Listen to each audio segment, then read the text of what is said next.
Texte de base, Hébreux, chapitre 10, verset 38. Et mon juste vivra par la foi. Mais s'il se retire, mon âme ne prend pas plaisir en lui. Amen. Honneur, gloire et puissance à notre roi, le Dieu des cieux, le Dieu qui a créé les cieux et la terre, l'Éternel des armées, le Dieu du combat, le Dieu fort. Amen. Amen. Shalom, shalom, ma sœur Cédrice. Shalom, Église. Que Dieu soit glorifié pour ce moment, ce temps de recueillement, ce temps où nous allons partager sa parole de vie et de vérité. Sa parole qui seule affranchit car elle est la vérité. Sa parole qui brise les joues dans nos vies. Sa parole qui nous purifie et qui nous sanctifie, qui nous lave de toute souillure. Père, nous te rendons toute la gloire pour ta parole et pour ce que tu vas faire au milieu de nous ce soir. Merci Père de nous recevoir corps, âme et esprit. Merci de nous guider par ton esprit dans toute la vérité, afin que nous puissions être enseignés, afin que nous puissions croître spirituellement, Seigneur, dans la connaissance de la vérité de ta parole, afin que notre foi puisse être affermie et que seule ta volonté s'accomplisse dans nos vies, dans les cieux comme sur la terre, au nom tout-puissant de Jésus-Christ. Alléluia, alléluia, alléluia, alléluia. Alors, ce soir, par la grâce de Dieu, nous sommes dans l'étude de la foi. Donc, le Seigneur nous dirige dans cette étude parce qu'il veut fixer des choses en nous concernant la foi. Et tout ce que Dieu fait est très bon et il fait toutes choses bonnes en son temps. Alors oui, Seigneur, ta parole est la bienvenue ce soir. Merci parce que tu es celui qui a disposé nos cœurs. Et merci pour tout ce que tu vas faire et accomplir au-dedans de nous, que ce soit dans le règne physique, le règne spirituel. Nous te disons merci, Seigneur. Merci parce que nous ne sortirons pas de là tel que nous sommes entrés. Merci parce que tu feras toutes choses nouvelles et cela contribuera à notre marche chrétienne. Cela contribuera en bien à notre relation avec le Seigneur. Alléluia. Merci Père. Donc notre texte de base ici est Hébreux 10, 38. Le texte d'accompagnement, c'est Matthieu chapitre 6, à partir du verset 24 à 34. Et le texte que je mets en parallèle avec Hébreux 10, 38 est celui de Éphésiens, chapitre 2, verset 8 à 9. Alléluia. Donc, nous allons lire Hébreux 10. Je vous invite à prendre vos Bibles, un marqueur et de quoi noter. C'est important parce que pendant que nous partageons la parole, le Saint-Esprit nous interpelle, il nous parle, il nous donne des directives. Il faut les noter. Alléluia. Donc, Hébreux 10, 38. Je lis dans le nom tout-puissant de Jésus-Christ. Et mon juste vivra par la foi, mais s'il se retire, mon âme ne prend pas plaisir en lui. Alléluia. Je répète, on va reprendre la lecture. Et mon juste vivra par la foi, mais s'il se retire, mon âme ne prend pas plaisir en lui. Père, que ta parole se répande dans l'atmosphère, que ta parole passe, Seigneur, aux murs, aux portes, aux fenêtres, aux planchers, au plafond, dans le nom tout-puissant de Jésus-Christ. Que ta parole qui est la vie, Seigneur, renverse et anéantisse toute œuvre maléfique, toute œuvre satanique qui se fait dans les airs, invisiblement dans le nom tout-puissant de Jésus-Christ. Alléluia. Alors, qu'est-ce que ce passage nous indique ici? Hébreux 10, 38, c'est l'Éternel qui parle. L'Éternel dit ceci, et mon juste vivra par la foi. Le juste de Dieu vit par la foi et non par la vue. Le juste de Dieu vit en plaçant sa confiance en l'Éternel. Le juste de Dieu vit non par rapport à ce qu'il voit, par rapport à ce qu'il entend, mais il vit par rapport à la direction que lui donne le Saint-Esprit, parce qu'il a mis sa foi en Dieu, il a placé sa confiance en l'Éternel et il est soumis à Dieu. Amen. Je prends l'exemple d'un bébé. Les bébés, les nouveaux-nés, là. Le bébé ne fait confiance uniquement en sa mère. C'est sa mère qui l'allaite. C'est sa mère qui lui change les couches. C'est sa mère qui le dorlote. C'est sa mère qui le berce. pour qu'il trouve le sommeil. Et le bébé, quand il est dans les bras de sa mère, il se sent en confiance. Parce que quoi? Il est soumis à sa mère. Il dépend de sa mère. Le bébé ne peut pas manger, il n'a pas encore des dents. Le bébé ne peut pas, comment dire, aller aux toilettes tout seul. Le bébé ne peut pas manger tout seul. Le bébé ne peut pas se tenir debout. Il a besoin qu'on le porte. Donc, il dépend entièrement de sa mère. Tout comme nous, enfants de Dieu, nous disons très bien que nous sommes des enfants de Dieu. Quel que soit l'âge que nous avons, nous sommes enfants de Dieu. Ce qui veut dire que nous dépendons de Dieu. Ce qui veut dire que nous sommes soumis à Dieu. Être soumis à Dieu, cela veut dire quoi? Quand quelqu'un est soumis à Dieu, ça veut dire qu'il est soumis au commandement de Dieu. Il est soumis à la volonté de Dieu. Il est soumis à tout ce que Dieu attend de lui. Amen.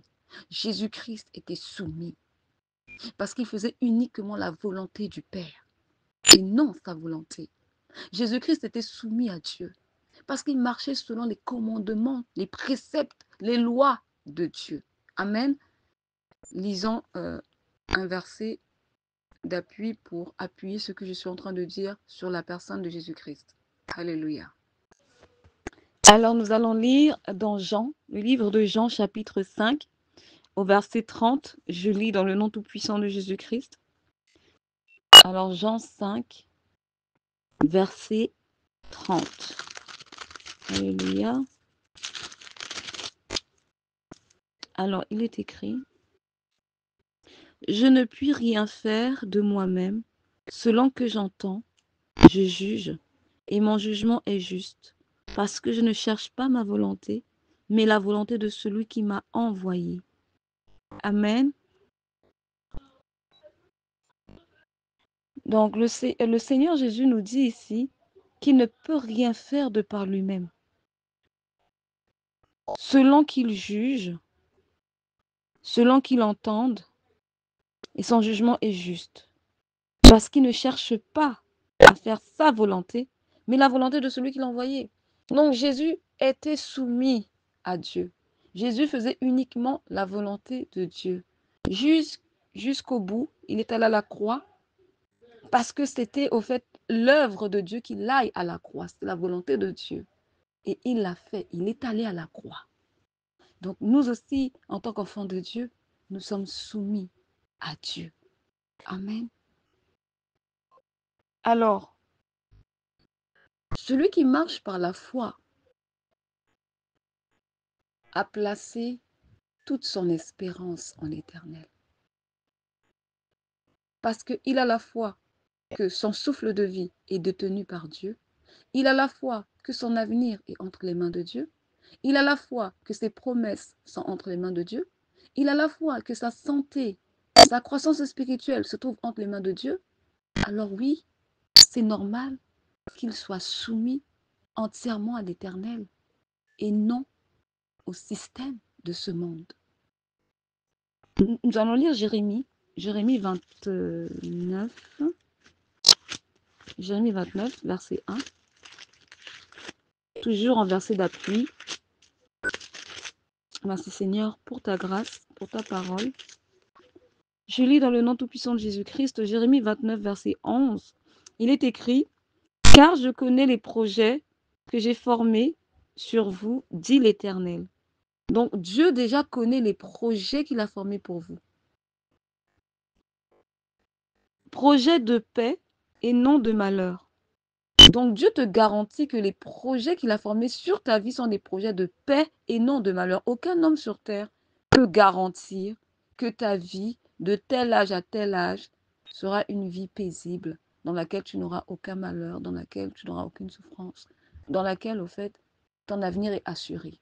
Il n'y a que Dieu qui peut nous assurer cela, parce qu'il est le Créateur. Il a créé les cieux et la terre et nous a créés, nous les humains. Amen.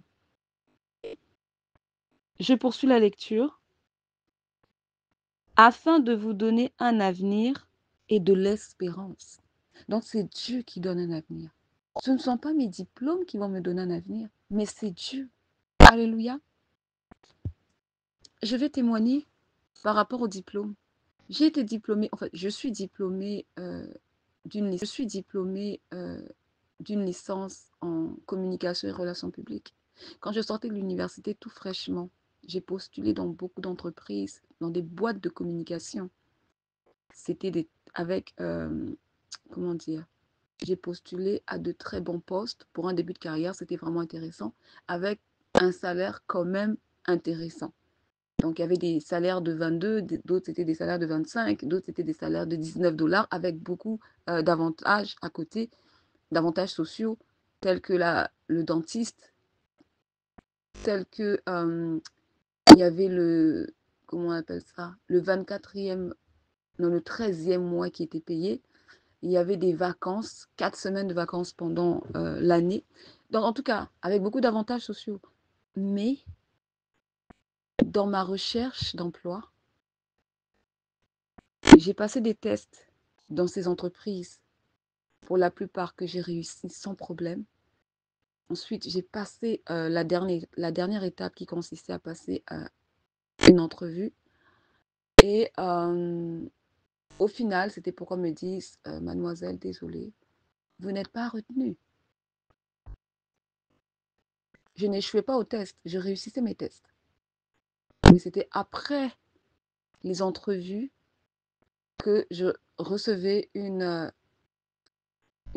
réponse défavorable. Pourquoi? Je ne sais pas, Dieu seul sait.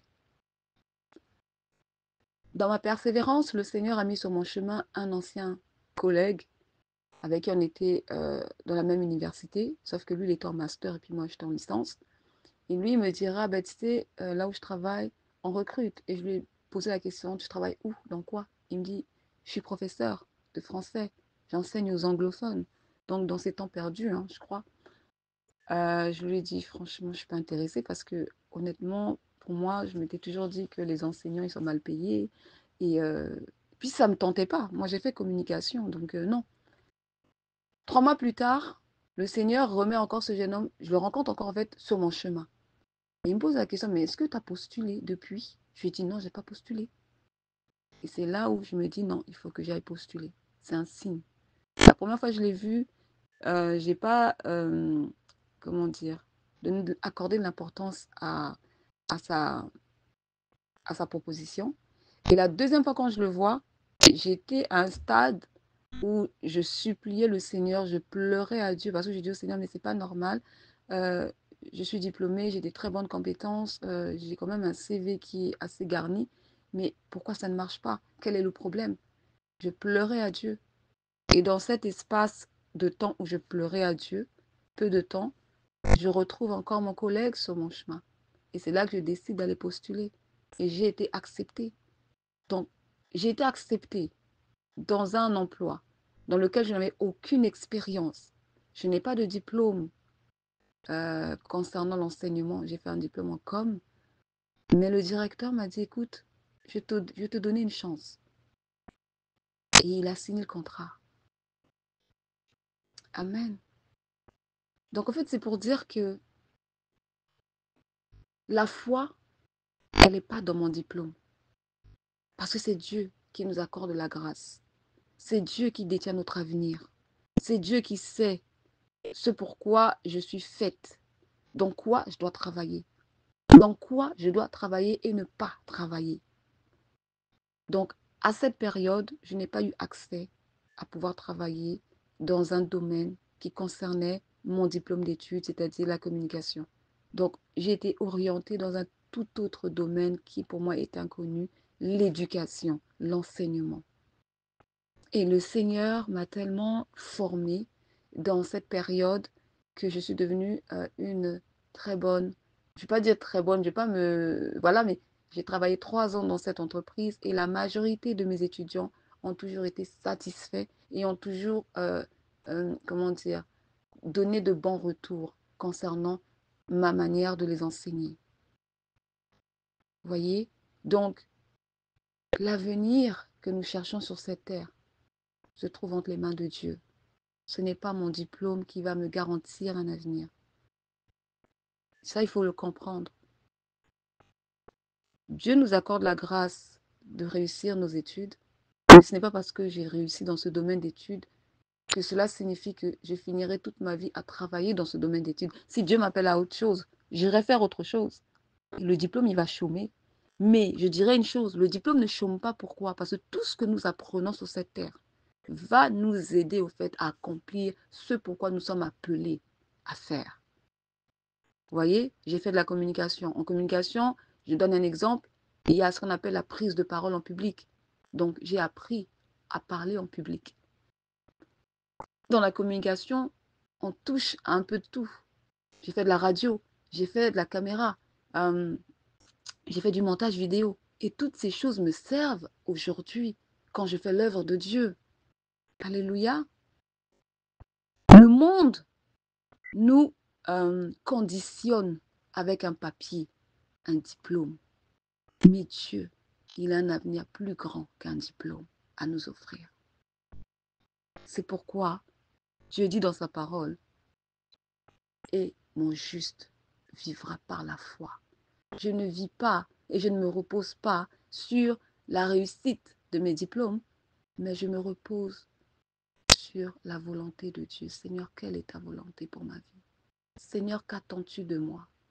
Seigneur, est-ce que le chemin que j'ai pris est le bon chemin? Seigneur, est-ce que la manière dont je marche, cela te plaît? Est-ce que je suis agréable à Dieu? Ce sont les questions que nous devons nous poser régulièrement, car nous appartenons à l'Éternel. Nous appartenons à Christ. Et notre patrie n'est pas de ce monde. Notre royaume n'est pas de ce monde.